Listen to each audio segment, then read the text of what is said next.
you really do not want to have a lot of your money in pre-tax accounts. And I'll just take it way, way, way back to the simple farmer side of things, right? Do you want to pay tax on the seed or do you want to pay tax on the crop? And real estate, just by definition, is already tax deferred, just like your tax deferred retirement accounts, right? You're not paying taxes on the gains unless you sell it, right? And then even then you could do a 1031 exchange. You pass away, then there's that step up in basis. So there's way more benefits to having it outside of the 401k than inside of the 401k, the self-directed IRA or pre-tax account. Welcome to the Real Estate Pros Show, where we interview real estate investing professionals from coast to coast, as well as the service providers that serve the real estate investing industry.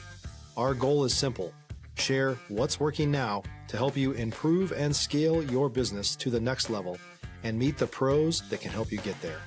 Real Estate Pros is powered by Investor Fuel, America's leader in helping real estate investors and professionals build the business you need to live the life you've always dreamed of. Let's start today's show. Property insurance for real estate investors doesn't have to be difficult, but it does need to be there to protect you when you need it. MyInvestorInsurance.com not only provides insurance at 15 to 30% cheaper than traditional agencies, it's built specifically for real estate investors like you. You can set up an account in about 2 minutes, get quotes on properties, turn on and turn off insurance for your fix and flip or rental properties in around 2 minutes without having to talk to anyone directly, all through our portal. There's no better way or faster way to make sure you've got the coverage you need to protect you, and no more lengthy policies either. Once you're set up, you're billed monthly and prorated by the day for however long your policy is active. It's powered by MSI, the third largest independent MGA, with 1.5 million customers and more than $1 billion in cumulative premiums written. Get set up today in about 2 minutes at myinvestorinsurance.com/fuel. Hey folks, welcome back to the show. Today's guest, Jeremy Wilmes out of Jupiter, Florida, is a seasoned financial advisor at Endeavor Wealth Management and Protection, helping families, business owners, and nonprofits build, preserve, and transfer wealth through thoughtful retirement income, estate and legacy planning, business retirement plans, and intergenerational strategies. Holding advanced designations, including MBA, CFP, CHFC, RICP, CASL, and CLU, he brings discipline, experience, and a methodical approach to comprehensive financial planning. Known for translating complex financial concepts into clear, actionable strategies, he focuses on balancing growth, risk, income, and legacy goals, always guided by what matters most to his clients. You can find him at EndeavorWMP.com. Jeremy, thanks for taking the time today. Thanks for having me. Now, when we talk about meshing these two worlds, right, retirement planning and real estate, I think a lot of times people may have the misconception that these are two totally unrelated worlds and that they will kind of collide when they collide. But we were talking before the show, you have an approach that really takes into account that, you know, real estate is a tremendous investment, but at some point in time, people are either going to liquidate or they're going to start realizing that, hey, I may not want to be so active at this point, and I would like to be either a very passive investor or I would like to maybe transition into a retirement stage in my life. Yeah, well, you know, down here in the mean streets of Palm Beach Gardens, as we like to say, you know, Palm Beach South is what's coming. You know, most folks are relocating here. And so, you know, that's a conversation that has to be had. And your retirement plan and your estate plan do not operate in silos, right? They're not mutually exclusive. They must work together.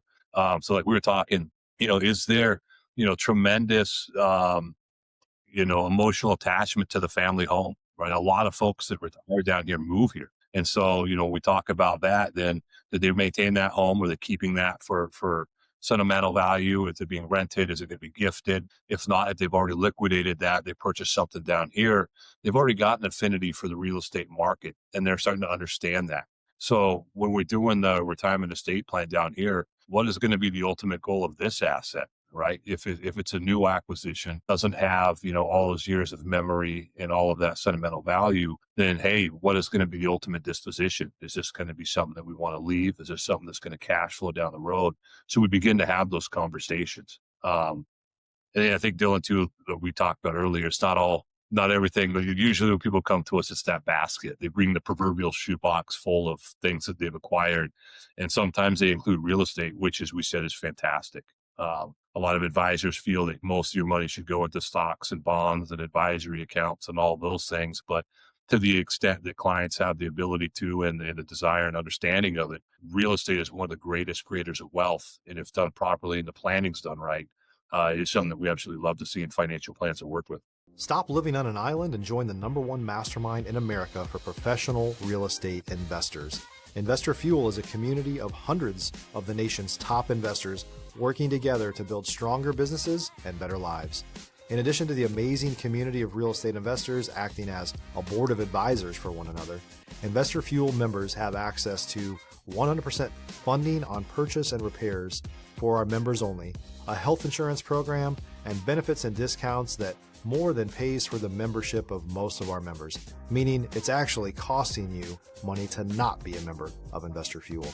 If you're looking to scale your business and build a business that allows you to live the life of your dreams, please visit investorfuel.com today and book a call with our team. I'd like to ask you specifically about, this idea of people who are retiring in Florida. But then now we're also seeing, and I think this is only going to increase, people who are active, business owners and are able to move their business remotely to all the parts of Florida. And so as I'm just hosting this show and seeing more of that, people from all over the country, from Ohio, from, Texas, from Chicago, moving to Florida while they're still active in real estate. I'm imagining that these are more conversations that yourself and folks like yourself are having, where you have active real estate investors who may be managing small, medium, or large portfolios throughout the country, not just in Florida. And they're having an eye on, hey, what does my retirement plan look like? And also, too, when is the right time to start having those conversations? No, that's fantastic. I'll go to the first point that you mentioned. The Business Development Board of Palm Beach County down here has done a fantastic job. The initiative started in 2011, the Wall Street South, and the director, she pulled a query, right, of all of these homes that are owned as second homes. And we found, I think it was 76 mega company CEOs own second homes out here in Palm Beach Gardens, Palm Beach, Florida. And so we started, putting together opportunities for them to come down and see, hey, look, this isn't just a place to recreate. With the tax situation that we've got here with no state income tax, with the pro-business environment, the weather, obviously, but other things that they were putting together to make incentives for business to move here. We've started to attract, I think we're up over 186 financial services firms have just moved here. Deve Wave, one of the largest quantum computing centers, just noticed they're moving here now too. So that first part you mentioned is yes. And none of that would have happened if there hadn't been that affinity for second home purchases of real estate, right? It was finding that list of, hey, these folks own vacation rental properties here. Why don't we just make this their permanent residence and not relocate here? So that's been a fantastic thing for us. The other part that you had mentioned was, looking at real estate as part of their overall strategy for retirement. And then that's right. The thing is, we just got to make sure it's done properly. And we could talk about that more here in a minute. And you had mentioned something to me before hopping on here, which is interesting because I've had so many guests and people talk to me about self-directed real estate IRAs, which hearing it sounded like a good idea, but you had mentioned it might not be a good idea. Let's dive into that. What's the downsides of a self-directed real estate IRA? Yeah, fantastic question. I bumped into these early on when it was kind of the hot buzz 20, 25 years ago. The issue being is, all right, if you roll over the assets and you make the acquisition, that's great, but then you got to have a checking account to stack up actual capital, because you can't just put money into these things. You're restricted by the annual contribution limits. A lot of people didn't know that. So we had clients that, they had they rolled over $250,000, bought a multifamily property, and all of a sudden they got to do a roof at $60,000, or they got to do a refit because of termite damage or whatever. Well, they were limited by the contribution limits of their 401k. Unless they had another large rollover, they could bring capital over, which most of the time they didn't. So the penalties in trying to shore that up and make those Capex expenditures, it was cost prohibitive. The second thing is, the worst thing that we can do, and really in financial plan, we talk about this. That's why another big buzzword out there has been Roth conversions. You really do not want to have a lot of your money in pre-tax accounts. And I'll just take it way, way, way back to the simple farmer side of things, right? Do you want to pay tax on the seed, or do you want to pay tax on the crop? And real estate, just by definition, is already tax deferred, just like you tax deferred retirement accounts, right? You're not paying taxes on the gains unless you sell it. right? And then even then you could do a 1031 exchange. You pass away, then there's that step up in basis. So there's way more benefits to having it outside of the 401k than inside of the 401k, the self-directed IRA or pre-tax account. If you're looking for consistent, high-quality leads, look no further than Investor Machine. Investor Machine isn't just another agency. It's the most sophisticated, data-driven lead generation company on the planet for real estate investors, and serves the role of being not just a lead generator for your business, but a marketing partner that is helping you achieve your goals along the way. Go to investormachine.com to learn more and schedule a call with our team today.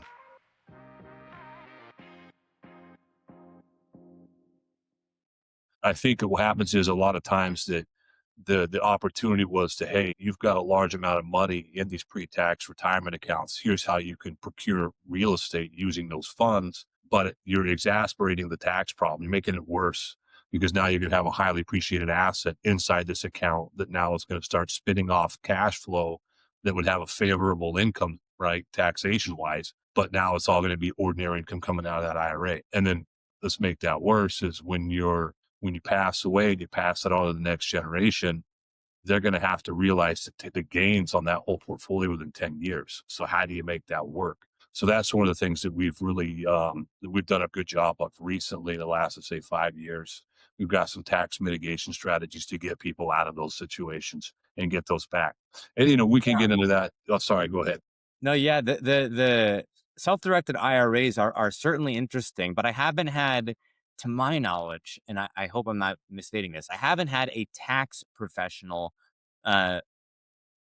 personally advocate for those on the show thus far. And you're bringing up some great points that I hadn't thought about. It sounds great to, hey, I have money sitting in an IRA. What about putting that into real estate? But you mentioned, what happens when additional costs come up, and now you can't just, easily have access to capital. It's got to come from somewhere. And it's not necessarily as streamlined and straightforward as, it might seem at first glance. And then also, too, there's so many incredible tax incentives right now, specifically that were not available in previous years that folks can take advantage of when they're doing real estate investing, that, looking at side by side, which really makes more sense from a tax perspective, because that's ultimately why you'd be doing it in the first place, is probably better than just looking at it like, hey, I've got this money sitting in this IRA. Why not just put it into real estate? You nailed it. And I think that might have been some of the incentive to do it before, right? People are like, wow, I've got liquid capital. I can go out and pay cash for these assets. But then, what's going to be the ultimate distribution of those assets and how are you going to get the income out of that vehicle? And so again, that's where, financial planning really plays a fit in a lot of this. It's just making sure, and I tell people 99% of advisors that you meet out there can grow your money. If you give them money, they're going to sell you a fantastic piece of property, or they're going to put you in the right investment, and they're all going to grow. But did they do it the right way? And that's where we're a little more nuanced. We take the end in mind with where we start, because, hey, just buying real estate, having it grow is one thing. But at the end of the day, if we're going to get clobbered in taxes, or we're going to have to liquidate to send that down to the next generation, that doesn't make sense. And then just go back to, the step up in basis. If we owned it outright, it's tax deferred anyway. We're not paying tax on the growth. We get favorable treatment of the income from it. But if it's in an IRA, we're getting crushed on the income. We're getting none of the deductions. You'd lose the step up in basis at death. Oh, and worse, your family's going to have to, your beneficiaries are going to have to pay, right, the full ordinary income on the entire value of that, which is way worse than capital gains ever was. So it really is a ticking tax time bomb. I'd like to pivot a bit here, Jeremy, and ask you maybe a curveball question. But of course, we're a real estate show. And so we talk with investors who are doing all different types of strategies, from fix and flip to wholesale to, agents and brokers, and folks who are doing, small multifamily, duplex, triplex, quadplex, up to folks who are syndicators and through their funds and syndications own potentially hundreds of units or fund deals with hundreds of units. And then, I'm a Texas licensed realtor, so we got lots of land. So RV parks, mobile homes, and modular homes are now big. And even, Los Angeles specifically, Los Angeles, California is doing ADUs, accessory dwelling units. And so there's so many different ways for folks to be real estate investors. And so for folks who are getting started, it's almost like, where do I start? Do I start with, me buying a Airbnb, like a short-term rental? Do I do a fix and flip? Do I invest with friends and other people? As someone who is a financial advisor and wealth manager, if someone was coming to you with no real estate experience and was saying, look, I'd like to get started investing in real estate, but I don't know where to start, where would you guide them? If you're a new or newer real estate investor looking to launch or grow your real estate investing business, please check out Investor Fuel Club. It's a coaching community, but unlike anything you've ever seen before. And you can actually partner with members of our mastermind from coast to coast on deals right in your market. There's no better opportunity to build a consistent business than to literally partner with pros to help you avoid costly mistakes, avoid the need for capital to do deals, and help you eliminate your fears as you're starting your business. Learn more about Investor Fuel Club at investorfuel.com/club. Fantastic question. All right. So Dylan, I was saying, all right, I have, a bunch of neighbors around us as well, right? They're young families. And I would say, get on the ladder, right? But the problem is everybody thinks that their first home has to be their dream home, right? That's going to have 4 bedrooms, this, that, and they're looking at $1.5 million homes. And then they're getting upset because they're never going to qualify for that, in their early 30s coming out the gate. And it's like, look, right, your first car most likely was not your dream car, right?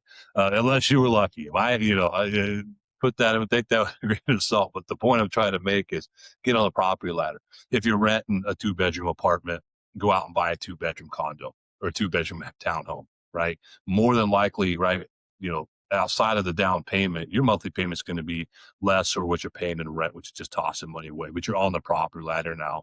You're building equity, right? And as you get that one and you get that save up, then you get your next. So for me, it would be first, make sure that you've got your own mask on before you put your mask on others, kind of like on the airplane. So if you're not already on the right ladder, get on the real estate ladder, buy your first home, right?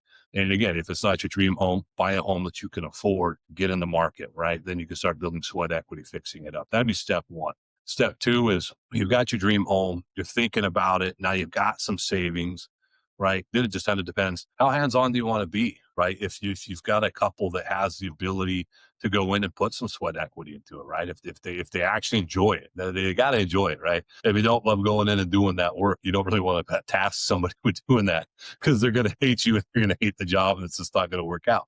But if they love getting their hands dirty, doing some paint, doing some drywall, changing things up and have some fun with it, and they have the means, then I would say, yeah, then you look at a fixer, a flipper, or if there's something that's in their area that, hey, that's a nice investment. I also tell people, look at where you vacation, right? If you're big skiers, if you're avid skiers down here in Florida, right?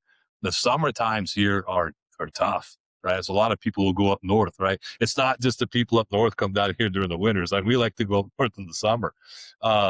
So, if you've got a spot that you like to recreate and there's the ability to get into a rental or vacation rental there, that's a fantastic place to start, right? We thought, when I was in Maui for 10 years, we had clients all the time that would go to Whistler for the winter and go skiing, right? Well, it's that opportunity. Could they buy into a condo hotel that allowed them to rent it out when they weren't there? Now it's cash flow. Those are fantastic first steps on the ladder after you've got your primary residence. But again, we would work with, their real estate professionals, but also what their appetite is and what their financial ability is going to let them do.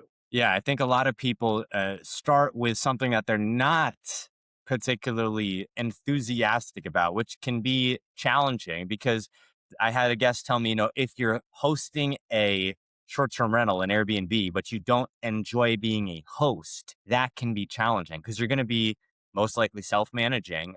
And you're going to have to be in constant communication with guests, potential guests, cleaners, and it's a constant turnover. And if you don't enjoy that process, that maybe put a sour taste in your mouth going forward with real estate in general. So you do want to find something that you actually, might do regardless. You mentioned, snowbirding and the reverse of that going up in the summer. And so if you're already doing that, look at that types of investments. I love that feedback. We are coming up on time here, though, Jeremy. Any new projects that you're working on? And then also as well, what's the best way for folks to get in contact with your team? Yeah, no, new projects, with the new legislation, right? And the immediate, deduction on short-term vacation rentals, that has really spurred an interest into, real estate investment, which is fantastic. We've got a company here that's in my office built into part of the estate planning council down here in Palm Beach Gardens, Fortitude Investment Managers. They're 1031 exchange specialists. They're nationwide. They're fantastic in that area. As far as getting a hold of me, I'm on LinkedIn, Jeremy Wilmes, JeremyWilmes.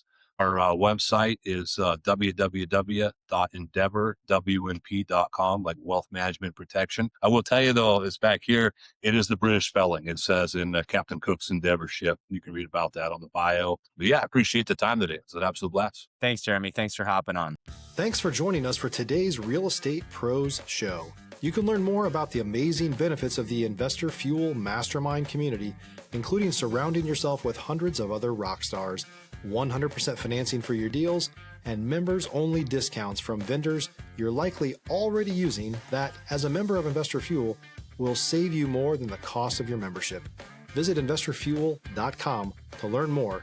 If you're interested in joining us as a guest of this show, please visit investorfuel.com/pros to apply.